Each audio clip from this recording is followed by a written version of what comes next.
మా పక్క రాష్ట్రం తెలంగాణలో ఏర్పాటైన నూతన ఆ ప్రభుత్వ అధినేతకి వారికి శుభాకాంక్షలు తెలియజేస్తున్నాం.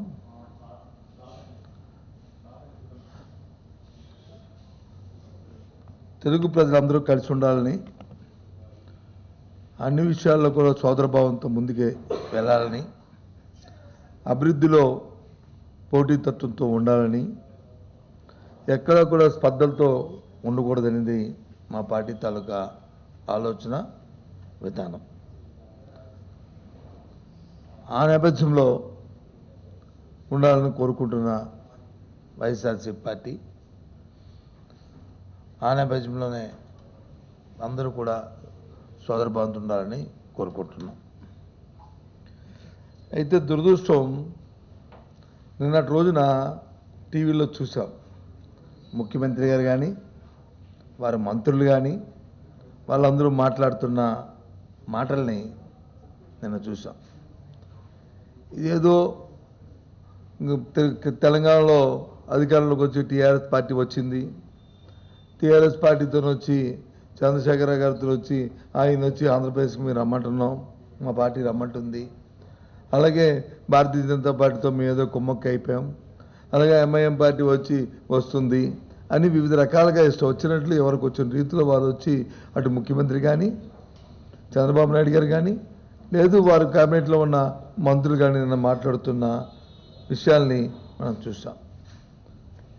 ఆంధ్ర రాష్ట్ర ప్రజలందరికీ మీకు అందరికీ కూడా మీ ద్వారా చెప్పదలుచుకున్నాం మా పార్టీ విధానాన్ని. రెండు పడవల మీద కాలు వేసే తత్వం మా పార్టీది కాదు. అందుకే మేము తెలంగాణలో పోటీ చేయమనే విషయాన్ని కూడా చెప్పాం. మా ముందున్నది ఆంధ్ర రాష్ట్రానికి సంబంధించి రాబోయే ఎన్నికలు ఇంకా కొద్ది రోజుల్లో ఉన్నాయి కాబట్టి పూర్తిగా మా తాలూకా సమయాన్ని, మా ఆలోచనని, మా విధానాలన్నీ కూడా ఆంధ్రప్రదేశ్కి కన్ఫైన్ ఉంటాం. ఆంధ్రప్రదేశ్ తాలూకా ప్రయోజనాల్లో ఎక్కడా కూడా మేము రాజీ పడం. ఏ అంశం పట్ల కూడా అటు తెలంగాణ ప్రభుత్వం కానీ లేదా పక్కన ఒరిస్సా ప్రభుత్వం కానీ పక్కన తమిళనాడు కానీ లేదు కేంద్రంలో ఉన్న భారతీయ జనతా పార్టీ కానీ ఏ ఒక్కరితో కూడా మేము వచ్చి మా ప్రయోజనాల పట్ల మాత్రం మేము వచ్చి వారి దగ్గర అంశాల పట్ల మాత్రం మీరు రాజీ పడే సమస్య లేదనేది నిస్సంకోచంగా నిర్దిష్టంగా రాష్ట్ర ప్రజానీకానికి దయచేసి తెలియజేస్తున్నాం. తెలుగుదేశం పార్టీ మాయలు మా ప్రలోభాల్లోనూ వారి మాయ మాటల్లో దయచేసి నమ్మొద్దని చెప్పని కోరుతున్నాం. ఒక్క విషయాన్ని అడుగుతున్నాం, తెలుగుదేశం పార్టీని సూటిగా అడుగుతున్నాం. నిన్న మంత్రులందరూ మాట్లాడుతున్నారు, చంద్రబాబు నాయుడు గారు సాక్షాత్తు ఒంగోలులోను విశాఖపట్నంలో తగరపుల బహిరంగ సభల్లో మాట్లాడిన నేపథ్యంలో ఆయన మాట అన్నాడు, నేను రాత్రి టీవీలో కూడా విన్నా. తెలంగాణ ప్రభుత్వం ముఖ్యంగా కేసీఆర్ గారు ఆంధ్ర రాష్ట్రానికి ఇస్తున్న ప్రత్యేక హోదాకు వచ్చి ఆయన వ్యతిరేకిస్తున్నారు. ఆ నేపథ్యంలో ఆ పార్టీతో వచ్చి ఏ విధంగా వీరు వచ్చి వాళ్ళు ఆంధ్ర రాష్ట్రం రమ్మంటారు, వారిని వచ్చి జేజేలు వారిని వచ్చి ఒత్తాసు పలుకుతున్నారని చెప్పి నిన్న ముఖ్యమంత్రి సాక్షాత్తు చంద్రబాబు నాయుడు గారు ప్రశ్న వచ్చి టీవీల ద్వారా ప్రధానికానికి చెప్పారు. మంత్రులు అయితే ఇష్టారాజ్యంగా మాట్లాడుతున్నారు, ఏం మాట్లాడుతారో వాళ్ళకి అర్థం అవట్లే. ఆ భాష కానీ లేకపోతే వాళ్ళ తాలూకా అభిప్రాయం కానీ వాళ్ళకి ఒక క్లారిటీ లేదు. ముఖ్యమంత్రి గారిని అడుగుతున్నాం, నువ్వు వచ్చి ప్రత్యేక హోదాకు వచ్చి తెలంగాణ ముఖ్యమంత్రి కేసీఆర్ వ్యతిరేకమిస్తున్నారని చెప్పి వారితో ఎలగంటున్నావు కదా, మరి ఎన్నికలు జరిగి ఎన్ని రోజులు అయినాయి చంద్రబాబు నాయుడు గారు? ఇంకా పుట్టుమని 10 రోజులు కూడా నిండలే కదా. ఈ 10 రోజుల ముందు మీరు మీ నోటితో మీరు ఎన్నికల సభల్లో మాట్లాడినప్పుడు కానీ లేదు సాక్షాత్తు మీ బావమరిది హరికృష్ణ గారు చనిపోయినప్పుడు కేటీఆర్తో మీరు మాట్లాడింది కానీ లేదు మీ తాలూకా తాబేదారు ఆంధ్ర అక్టోబర్స్ అని చెప్పి అని ప్రజలను మోసగిస్తున్న బ్యాంకు కరప్ట్ లగడపాటి రాజగోపాల్ కానీ ఏం చెప్పారు?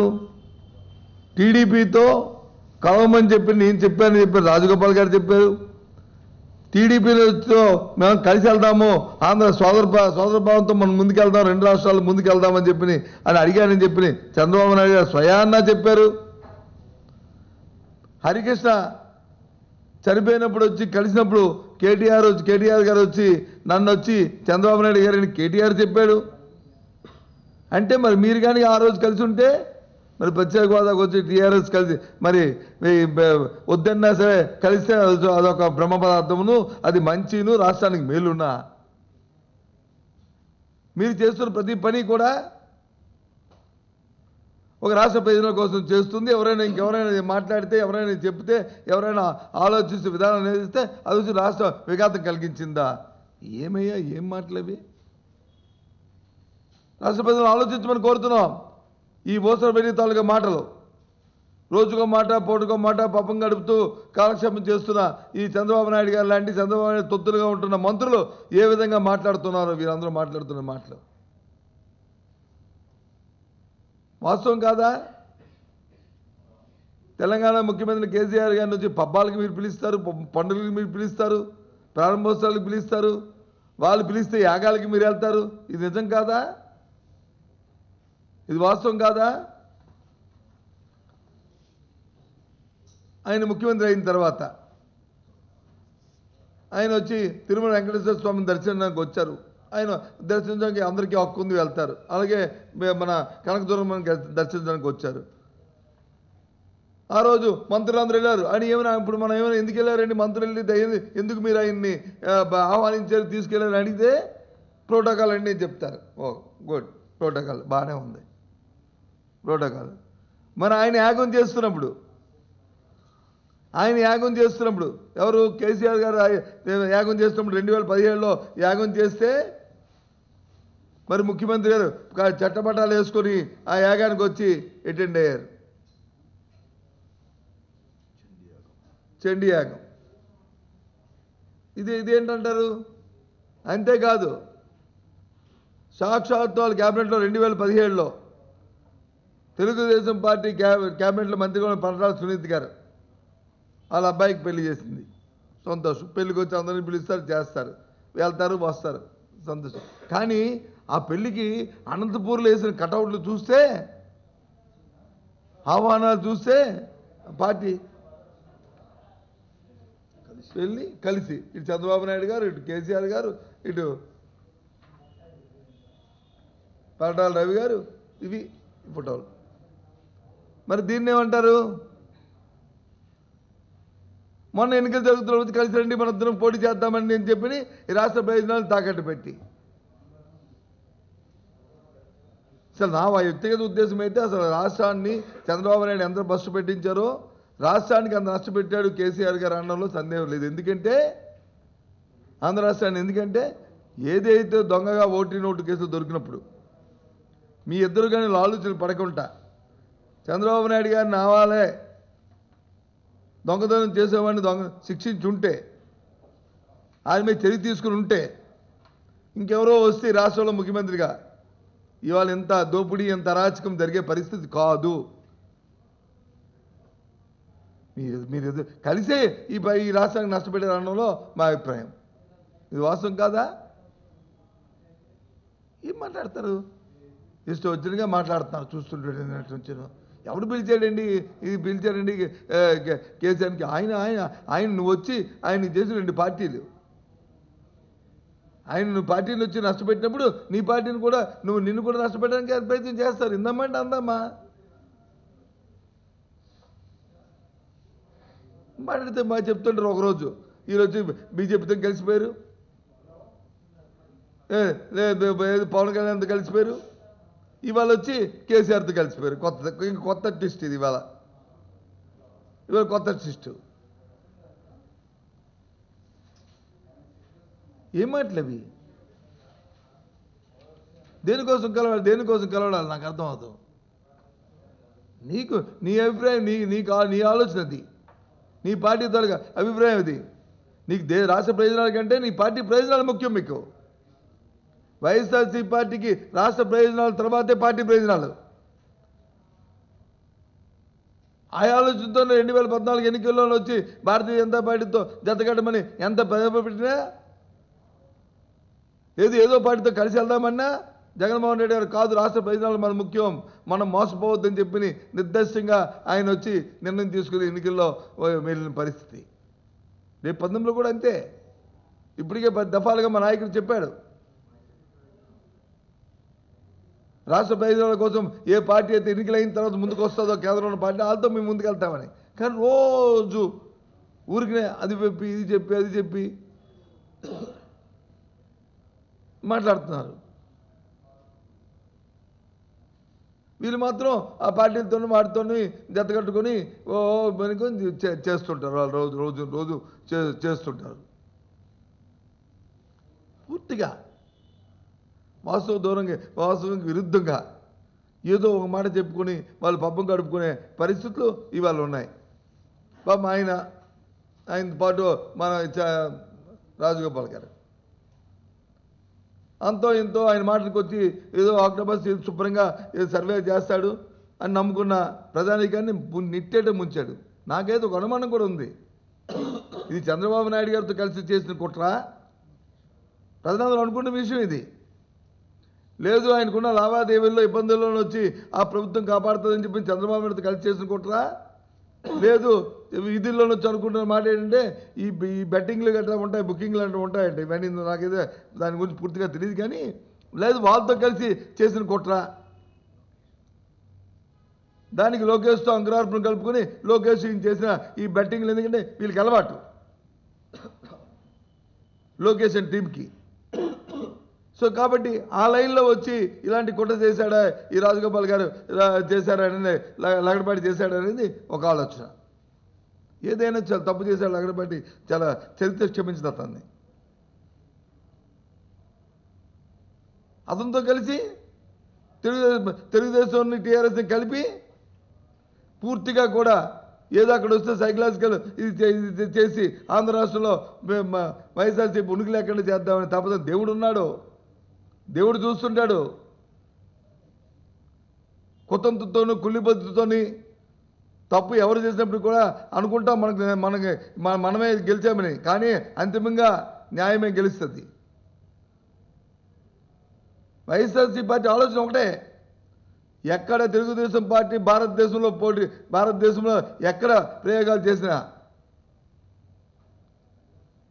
ఏ రాష్ట్రంలో తెలుగుదేశం పార్టీ పోటీ చేసినా దాని మాటలను మేము కోరుకుంటాం. మా ప్రతిపక్షం ఆంధ్ర రాష్ట్ర ప్రజల్ని వంచి మోసం చేసి భ్రష్టు పట్టింది రాష్ట్రాన్ని.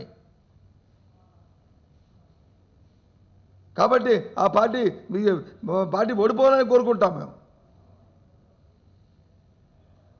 అందులో తప్పు కాదే. మీరేమైనా ఒక శుభకార్యం చేస్తున్నారా, మంచి కార్యం చేస్తున్నారా, మిమ్మల్ని వచ్చి మేము హర్షించడానికి మిమ్మల్ని పొగడడానికేనా? చేసిన పని చేసి బస్సు పట్టించి ఇవాళ వచ్చి మళ్ళీ తగుదామని అంటూ ఇవాళ వచ్చి మాట్లాడుతున్నారు. ఏమనంటే పార్టీలతో, మిగతా పార్టీలతో వచ్చి మాకు వచ్చి అంటగడుతున్నారు. ఆఖరికి మజ్లిస్ పార్టీలతో కూడా మమ్మల్ని అంటగడుతున్నారు. ఏం ఆలోచన చేస్తున్నారు? పూర్తిగా దీన్ని నిన్న ముఖ్యమంత్రి మాట్లాడిన మాటలు కానీ దీన్ని కానీ అన్ని ఖండిస్తున్నాం. నాకు ఒక జోక్, నాకు నవ్వొచ్చింది. నిన్న ఒక కార్యక్రమం చూస్తుంటే నిన్న రోజున ఎక్కడ చంద్రబాబు నాయుడు గారు అన్నారు, దేశంలో 3 రాష్ట్రాల్లో కాంగ్రెస్ పార్టీ గెలవడానికి మనం చేసిన కృషి అని అన్నాడు. ఏమన్నా అర్థం అవ్వట్లేదు నాకు. అవును, ఈయన వచ్చి ఆ రాష్ట్రాలకు వెళ్ళి వాళ్ళు మాతృభాషలో హిందీలో బాగా మాట్లాడి వాళ్ళందరినీ ప్రభావితం చేశాడు, అందుకే అది గెలిచింది. పక్కన ఉన్న తెలుగు రాష్ట్రంలో ఈయన మాతృభాషలో, మన మాతృభాషలో, తెలుగు భాషలో మాట్లాడడం వాళ్ళకి అర్థం అవ్వలేదు, అందుకని చెప్పి పాపం వాళ్ళు వచ్చి ఓడిపోయారు. సిగ్గిపోతారు, నవ్విపోతారు. ఏం చంద్రబాబు నాయుడు ఏంటి ఆ మాటలవి? వినండి, ఆలోచించండి ప్రజలారా. అంటే ఆయన తాలూకా ఆలోచన ఏ విధంగా ఉందో దేనికి ముడిపెడుతున్నారో ఆలోచించండి. ఎవరైనా ఏదైనా జరిగితే అది ఆయన ఖాతాకి, ఏదైనా నష్టమైతే ఇంకోటి ఖాతాకి, అది సంబరాలు జరుపుకుంటేనంట అమ్మమ్మ అభినందిస్తున్నారు వీళ్ళు పార్టీలు అంటారు. వాస్తవంగా మనం చూసుకుంటే ఎన్నికలు జరిగాయి, కేసీఆర్ ఎన్నికలు, మన తెలంగాణ ఎన్నికలు జరిగి ఫలితాలు వచ్చాయి. ఫలితాలు వచ్చి 2:46 నిమిషాలకు వచ్చి లోకేష్ గారు వచ్చి కేసీఆర్కి అభినందనలు తెలుపుతూ ఒక లిస్టులో పెట్టారు ఆయన ట్విట్టర్లో. 2:57 నిమిషాలకు వచ్చి చంద్రబాబు నాయుడు గారు పెట్టారు ఆయన ట్విట్టర్లో. అంత ఆతృత ఎందుకు అంటే సాంప్రదాయం కదా మీ ఉద్దేశం అని చెప్తారు కదా మీరు. ఏమనంటే సాంప్రదాయం. అదే సాంప్రదాయాన్ని మా నాయకుడు జగన్మోహన్ రెడ్డి గారు అయితే సాయంత్రం 6 గంటలకు పెట్టారు.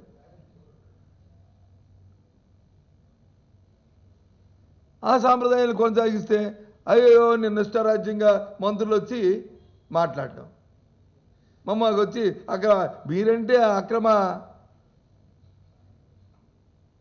వాళ్ళు వచ్చి వీటికి వచ్చి పుత్రుల కోసం మీరు వెళ్తారు తప్ప మాకక్కర్లే. లేకపోతే తెలుగుదేశం పార్టీని కాంగ్రెస్ పార్టీ ఎప్పుడు ఊహించారండి ఎవరైనా ఆ పొత్తుని? సాక్షాత్తు చంద్రబాబు నాయుడు గారు చెప్పారు విజయనగరంలో జరిగిన సభలో. ఏం చెప్పాడు విజయనగరం సభలో? కాంగ్రెస్ పార్టీ నన్ను అడగలేదు, నేనే తెలంగాణలో వచ్చి కూటమిని వచ్చి ఏర్పాటు చేయడంలో చొరవ తీసుకున్నాను అని చెప్పాడు. అంటే భారతీయ జనతా పార్టీతో 4 సంవత్సరాల కాపురం, 4 సంవత్సరాల కాపురం అయిపోయింది. ఆ తర్వాత వచ్చి టీఆర్ఎస్ వచ్చి కాపురం చేద్దామండి, నా ఓటు నోటిఫికేషన్ పెండింగ్ ఉంది, ఏమైనా తేడా వస్తే మళ్ళీ నాకేమవుద్దా అని చెప్పి మళ్ళీ దానికోసం ప్రయత్నం చేశాడు. మొత్తం ఇక్కడ నుంచి హైదరాబాద్ నుంచి ఆదిలాబాద్ కేసు అయిన వెంటనే ఇక్కడ నుంచి కాపురం ఎత్తేసి అమరావతికి వెళ్ళి ఇక్కడున్న ప్రజలందరినీ కూడా మనందరినీ కూడా నష్టపెట్టాడు. ఆ తర్వాత వచ్చి కాంగ్రెస్ పార్టీతో వచ్చి అక్రమ సంబంధాలతో వచ్చి ముందుకెళ్ళడానికి ప్రయత్నం చేశారు. ఇది ఆయన తాలూకు నైజం, ఆయన తత్వం. ఆయన వచ్చి మాట్లాడతాడు ఇవాళ. ఆయన వెనకాల వచ్చి నేను మాట్లాడిన మంత్రులు వచ్చి పొల్లారావు కానీ లేకపోతే ఇంకో ఎల్లారావు కానీ వీళ్ళు వచ్చి వాళ్ళు వచ్చి మాట్లాడితే ఇష్టారాజ్యంగా మాట్లాడతారు. అలాంటి వాళ్ళందరికీ ఎన్నికల్లో వచ్చి ప్రబల్ని ప్రవాదించడానికి ఈ లగడపాటి రాజగోపాల్ లాంటి వాళ్ళు ఈ బ్యాంక్ కరప్టర్లు వచ్చి వీళ్ళు వచ్చి లంకాలు వచ్చి ముత్యాల ముగ్గులు వేస్తుంటారు, ప్రజలు వచ్చి మోసం చేస్తుంటారు. ఎక్కడికి వెళ్ళిపోతుంది ఈ వ్యవస్థ? ఎక్కడికి వెళ్తుంది ఈ రాజకీయాలు? ఏం చేద్దాం అనుకుంటున్నారు ఈ రాష్ట్రాన్ని? మీ అందరూ కలిసి అలీబాబా 40 దొంగలాగా కలిసిపోయి ఏం చేద్దాం అనుకుంటున్నారు దీన్ని? ఈ మధ్యకాలంలో మీరు చేసి నిర్దిష్టంగా తీసుకున్న నిర్ణయాన్ని ఒక నిర్ణయాన్ని చెప్పండి. ఈ రాష్ట్ర ప్రయోజనాలకు సంబంధించి చేశాము, దీనివల్ల ఈ రాష్ట్రం బాగుపడుతుందని చెప్పండి మీరు. లేదే, ఏ నిర్ణయం చేసినా రాజకీయ ప్రయోజనాలకు సంబంధించిన నిర్ణయమే.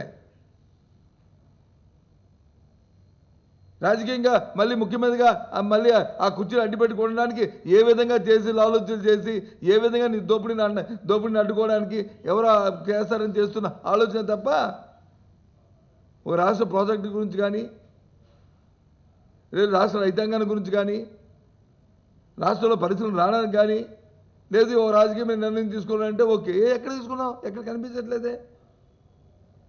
అసలు నమ్మట్లేదు ఎవరును. ఈ దేశంలో పక్క రాష్ట్రంలో నమ్మరు, దేశంలో నమ్మరు, ఎవరు నమ్మట్లేదు మిమ్మల్ని.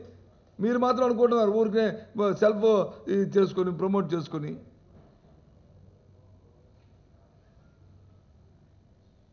తీవ్రంగా మరి ఒక్కసారి మా విధానాన్ని దయచేసి రాష్ట్ర ప్రజానికి తెలియజేస్తున్నాం. తెలుగు ప్రజలందరూ కలిసి ఉండాలి, తెలుగు ప్రజలందరూ సోదరభావంతో ఉండాలి. సైమల్టేనియస్గా ఆంధ్ర రాష్ట్ర ప్రయోజనాలే మాకు ముఖ్యం. ఆ 2 పడవల మీద కాలేసే తత్వం మాది కాదు. మా రాష్ట్రానికి సంబంధించిన ఏ అంశంలోని పట్ల ఎక్కడా కూడా రాజీ పడేలేదు. పక్క రాష్ట్రంతో కానీ కేంద్రంతో కానీ రాజీ పడే సమస్య ఉత్పన్నం కాదు, అది జరగదు అనేది మా తాలూకా ఆలోచనగా దయచేసి చెప్తున్నాం. తెలుగుదేశం పార్టీ మీ తాలూకా జిమ్మికలు కట్టిపెట్టండి. ఇలాంటి చిల్లర వ్యాపకాలు చిల్లర రాజకీయాలు చేయకుండా ఓ నిర్దిష్టంగా రాష్ట్ర ప్రయోజనాలకి ఇంకా ఉన్నది ఇంకో 4 రోజులు, ఇంకా మహాగస్తి ఇంకో 2 నెలలు ఉంది, ఎన్నికలు వచ్చిపోతున్నాయి. అసలు ఎప్పుడు మీకు పరిపక్వత వస్తుంది? ఎప్పుడు మీ ఆలోచన సార్లు మారుతుంది? మీ బుర్రలు మారుతాయి. ఇంకా మోసం, ఇంకా తగానే. అయ్యా రాజగోపాల్ లాంటి వాళ్ళకి వచ్చి లాంటి మీకు మనవి చేస్తున్నాను, ఏదైనా ఉంటే లావాదేవీలు ఉంటే తర్వాత చూసుకుని దాని నుంచి రాష్ట్రానికి నష్టం తెచ్చి ప్రజల్ని మోసం చేసి మప్పెట్టి చేయకండి. ఎందుకంటే నిన్న మనం సోషల్ మీడియా చూస్తే చాలా బాధ అనిపించింది. ఎంతోమంది ఆస్తులు పోగొట్టుకున్నారని, ఎంతోమంది వాళ్ళకున్న భూములు పోగొట్టుకున్నారని, ఎంతోమంది మా తాలూకు మేము ఏం చేయాలో మేము ఆత్మహత్యలు చేసుకోవాల్సిన పరిస్థితులు ఏర్పడుతున్నాయని చెప్పారు. ఎందుకంటే మనుషులు ప్రభావితం అవుతూ ఆశ ఉంటుంది. దాని మీద మీరు రాజకీయాలు దాని మీద మీ స్వార్థాల కోసం చేయొద్దు. దయచేసి ఇలాంటివి కట్టిపెట్టండి. రాబోయే కాలంలో మళ్ళీ ముందుకు వచ్చి ఇది నా సర్వేలని చెప్పి చెప్పడానికి ప్రయత్నించి ఇంకోసారి ప్రజలను మోసం చేయొద్దని చెప్పి రాజగోపాల్ ఆటలకి మనవి చేస్తూ నేను ముఖ్యమంత్రి తాలూకా మాటల్ని మా మంత్రుల మాటల్ని తీవ్రంగా ఖండిస్తున్నాం.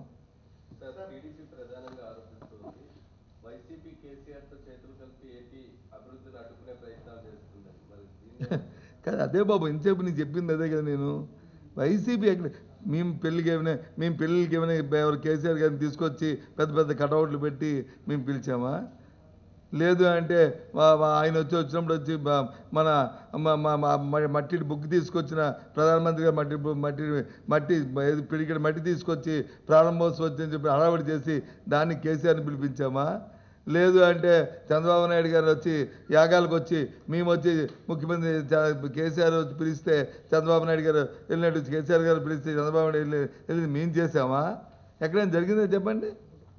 ఎక్కడ మేము జరిగాం? లేదు ఓటు నోటు కేసులో వచ్చి జరిగి అందరూ రాష్ట్ర ప్రజలు మొత్తం దేశ ప్రజలు ఆశ్చర్యపోయారు. ఒక ముఖ్యమంత్రి స్థాయిలో 50 లక్షలతో వాళ్ళు పట్టుబడి ముఖ్యమంత్రి బ్రీఫ్డ్ మీ అని చెప్పి ఆయన మాటలు వస్తే ఇప్పుడు వచ్చి దాని మీద చర్య లేదంటే లాలూచి పడితే రాష్ట్రం మనకున్న 10 సంవత్సరాలు వచ్చి హైదరాబాద్లో హక్కు ఉంటే ఇక్కడ నుంచి తట్టాపట్టా సర్దుకొని విజయవాడ వచ్చి వెళ్ళిపోయి ఏమనంటే నేను బస్సులో కూర్చొని పరిపాలన చేశానని అని దిక్కుమాలిన చెప్పి ప్రజలు మభ్యపెట్టడానికి ప్రయత్నం చేస్తే ఇదా మేము నష్టపెట్టాం రాష్ట్రాన్ని. మేము చెప్తున్నా ఇవాళ కూడా సోదర భావంతో ఉండాలి. సైమల్టేనియస్గా రాష్ట్ర ప్రయోజనాలే మాకు ముఖ్యం. ఈ అంశంలో వీళ్ళు టీఆర్ఎస్ తెలంగాణ ప్రభుత్వంతో వచ్చి ఈ అంశం పట్ల మేము పోరాడని చెప్పనండి. ధైర్యంగా మీ రాజీ పడలేదని చెప్పనండి. నేను మా ఫ్రెండ్ వచ్చి జగన్మోహన్ రెడ్డి గారు, చంద్రబాబు నాయుడు గారు నేను హైదరాబాద్ వస్తున్నాను. ఎందుకంటే నిన్న మొన్న జరిగే ఎన్నికలు హైదరాబాద్లో తెలంగాణలో జరిగితే నేను ఆంధ్రాకి వస్తున్నాను, అమరావతికి వస్తున్నాను అని చెప్పాడు. నిన్న మొన్న జరిగే హైదరాబాద్ ఎన్నికల్లో ఇతను వచ్చి చంద్రబాబు నాయుడు గారు వచ్చి ఆ పార్టీని వచ్చి మీద మరి వ్యతిరేకంగా ఇతను ప్రచారం చేశాడు, వ్యతిరేకంగా పోటీ పెట్టాడు. ఆ నేపథ్యంలో మాటలు జరిగినాయి అని చూశాను. రాత్రి ఒక టీవీ చూశాను. టీవీలో ఏ టీవీ అనుకుంటాం, బహుశా అది TV5 అనుకుంటాను. సాంసరావు ఏదో ఓ డిబేట్ జరుగుతుంటే అందులో అంటారు అసదుద్దీన్ ఓవైసీ వచ్చి ఒక తెలంగాణ వ్యక్తి, ఆయన ఆంధ్రాకి వస్తారని. నా ఉద్దేశంలో అయితే అసదుద్దీన్ ఓవైసీ గారు ఆయన తెలంగాణ వ్యక్తి కాదు. ఎందుకంటే తెలంగాణలో పోటీ చేశాడు ఆయన. అటు మా ఉమ్మడి రాష్ట్రంలో ఉన్నప్పుడు వచ్చి అటు చేశారు, ఇటు చేశారు. మొన్న వచ్చి మహారాష్ట్రలో చేశారు, కర్ణాటకలో చేశారు, యూపీలో చేశారు, పోటీ చేశారు.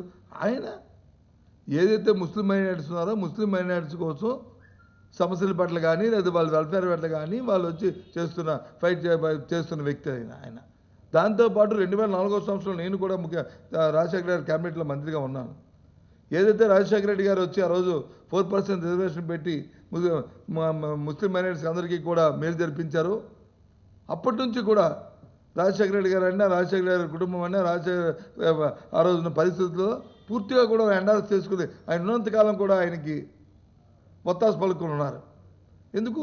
ఆ ముస్లిం చేసిన దాని మేలు వల్ల. దాని తర్వాత జగన్మోహన్ రెడ్డి గారు పార్లమెంట్ సభ్యులు ఎన్నికైన తర్వాత వీళ్ళిద్దరూ కూడా మా రాజశేఖర రెడ్డి గారి కొడుకుగా కాకపోతే ఇద్దరు కొలీగ్స్గా పార్లమెంట్లో కూడా ఉన్నారు. ఆ నేపథ్యంలో ఆ స్నేహితుల కోసం ఆ ముస్లిం మైనారిటీస్ సంక్షేమం కోసం చంద్రబాబు నాయుడు గారు చేసిన మోసాన్ని చాటి చెప్పడానికి ఒక సుదీర్ఘకాలం అనుభవం ఉన్న రాజకీయ నాయకుడిగా ఆయన చెప్పిన మాట అది.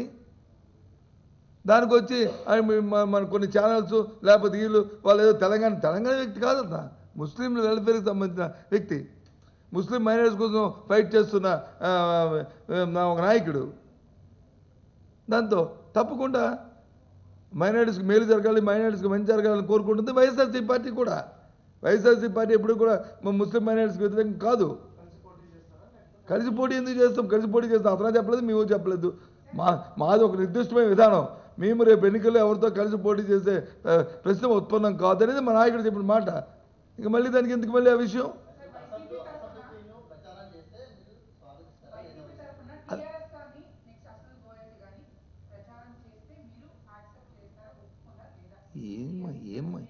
ఏం మాట్లాడుతున్నారమ్మా మీరు? వచ్చి మీ సివిఆర్ టీవీ వచ్చి రేపు ఏదో వేస్తుంది, దానికి వచ్చి మీ సంగతి ఏంటంటే నేనేం చెప్తాను?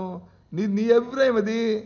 నా అభిప్రాయం మా పార్టీ విధానాన్ని, మా పార్టీ ఆలోచన, మా పార్టీ తాలూకా వ్యవహార శైలిని, మా పార్టీ అధినేత జగన్మోహన్ రెడ్డి అధ్యక్షుడిన మేము కూర్చున్నప్పుడు ఏ పార్టీలతో ఎవరినెవరిని మనం స్వాగతించాలి, ఎవరిని కాదు, ఏ విధానాన్ని మనం అవలంబించాలి మేము నిర్ణయం తీసుకుంటాం. అంతేగాని మీరే టీవీలో వేసేసి, మీరే చెప్పేసి, లేదా మీరే మాట్లాడేసి, అలాగే వారి అభిప్రాయాన్ని వారు చెప్పారు. వారు ఒక ముస్లిం నేతగా చంద్రబాబు నాయుడు చేసిన అవినీతికి, చంద్రబాబు చేస్తున్న అకృత్యాలకి, ముస్లింలకు చేస్తున్న ముస్లిం నాయుడు అకృత్యాలకి వారు ఆవేదనని వారు వెలిపించారు. మా విధానాన్ని మేము చెప్తాం. ఇంకా సమయం ఉంది, వెయిట్ చేయండి. ఓకే,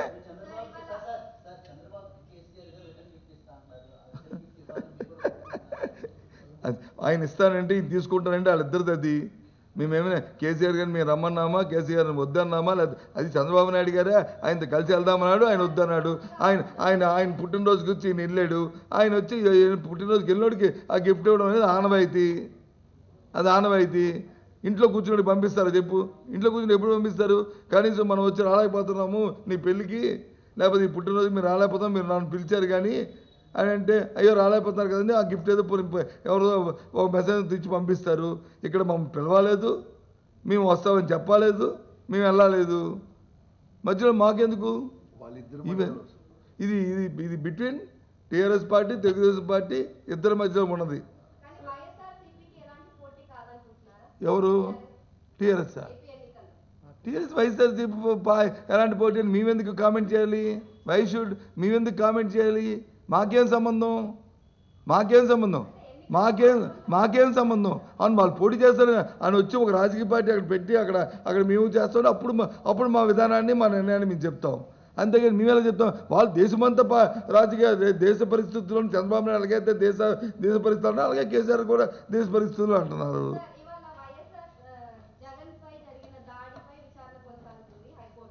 ఓకే,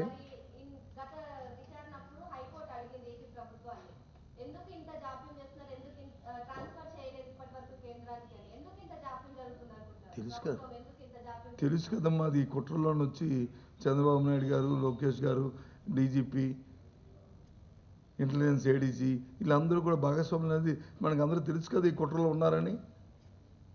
అంత పెద్దలు ఉన్నప్పుడు వచ్చి ఆ జాప్యం చేయకపోతే వెంటనే హైకోర్టుకి వచ్చి సబ్మిట్ చేస్తారు. ఎక్స్పెక్ట్ చేస్తారా? నువ్వు ఎక్స్పెక్ట్ చేయరు, మీరు ఎక్స్పెక్ట్ చేయరు, నేను ఎక్స్పెక్ట్ చేయను, ప్రజలు ఎక్స్పెక్ట్ చేయరు. ఈ కుట్రలో ప్రధానమైన భాగం. కాకపోతే ఎందుకు చేయరని అర్థం. వాళ్ళు మీకు కాదని ఖండించారనుకో, అయితే ఎందుకు మీరు ఆలోచన చేస్తున్నారు? ఇది జగమెరిగిన సత్యం. ఇంకా దీని గురించి మనం ఏం చెప్పాలేటమ్మా? అక్కర్లేదు కదా బుద్ధిగానా? ఇవన్నిటి కూడా తెలుగుదేశం పార్టీ తన నీడను చూసి దాని భయం పడుతుంది. తెలుగుదేశం పార్టీ ఇవాళ చంద్రబాబు నాయుడు గారు ఆయన నీడను చూసి ఆయనే భయపడుతున్నాడు. ఆ కొడుకు నీడను చూసి కూడా అదేదో దెయ్యమో లేకపోతే భూతమో అనుకుంటున్నాడు ఆయన. ఆ పరిస్థితులు. అందుకే గంటకి రాత్రి వచ్చి బీజేపీ అంటాడు, ఉదయం వచ్చి టీఆర్ఎస్ అంటాడు, మనాడు వచ్చి ఎంఐఎం అంటాడు, ఆ పక్కన వచ్చి పవన్ కళ్యాణ్ పార్టీ అంటాడు, లేకపోతే ఇంకా పోతే ఇంకేదో బీహార్లో ఉన్న బీఎస్పీ అంటాడు, లేకపోతే తెలుగుండి వచ్చి ఈ మా సమాజ్వాదీ పార్టీ అంటే ఆయన ఇష్టం ఏదో ఒకటి మాట్లాడిస్తాడు. కల్లో నిద్దట్లో చూస్తూ మాట్లాడతారు కదా, అలాగా పాప ఆయనకు వచ్చేస్తున్నాయి. టైం దగ్గర పడుతున్న కొద్దీ బ్యాలెన్స్ తప్పిపోతుంది వ్యవహారం. సో కానీ మాకు మాత్రం బ్యాలెన్స్గా ఉంటున్నాం. మాకు నిర్దిష్టమైన ఆలోచన ఉంది, వ్యవహార శైలి ఉంది, విధానం ఉంది. దాని ప్రకారమే వైఎస్ఆర్సీపీ పార్టీ జగన్మోహన్ రెడ్డి గారి నాయకత్వం వెళ్తుంది. ఓకే, ఏమో ఆయన అడగండి మరి ఎందుకు చేస్తున్నారు? నేను ఆ టార్గెట్ చేసిన అర్థం ఉంటేనే భయం అని. నేను ఎక్కడ సైలెంట్ కొన్నాను? దేనికి సైలెంట్ కొన్నాను? ఆయన నేను చెప్పిందని అన్నాడు. నాకు మొన్న చూస్తే ఆయన ఏదో మాట్లాడంటే ఎక్కడ ఏ ఊర్లోది అనంతపూర్లో అనుకుంటా. అనంతపూర్లో నాకు చాలా జాలేసింది. ఎందుకంటే ఇదేదో చిన్నపిల్లలాట్లాగా మీ ఊరు వస్తాను, మీకు తెలుస్తాను అంటే నేను అనుకున్నాను ఎక్కడైనా దాక్కుందామా ఏమిటా అని చెప్పాను. నేను ఏ సినిమాలో చూసే హీరో వచ్చి వీళ్ళ మీద ఏమిటి దా మాటలు అవి ఇవి రాజకీయంగా పరిపక్వత చెందిన వాళ్ళ తరకు మాటలు ఆ రకంగా ఉండవు. ఏంటి తెలుస్తారు?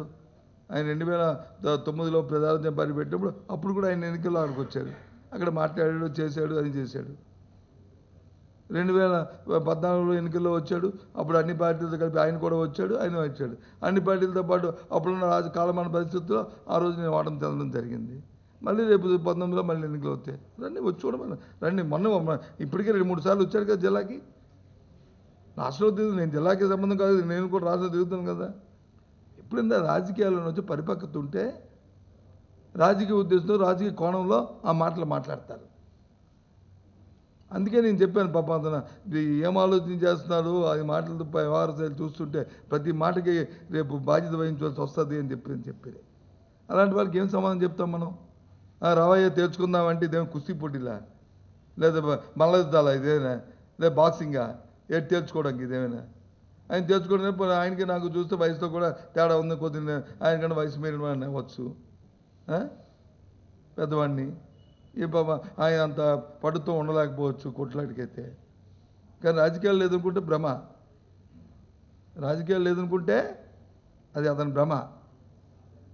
అది కాదు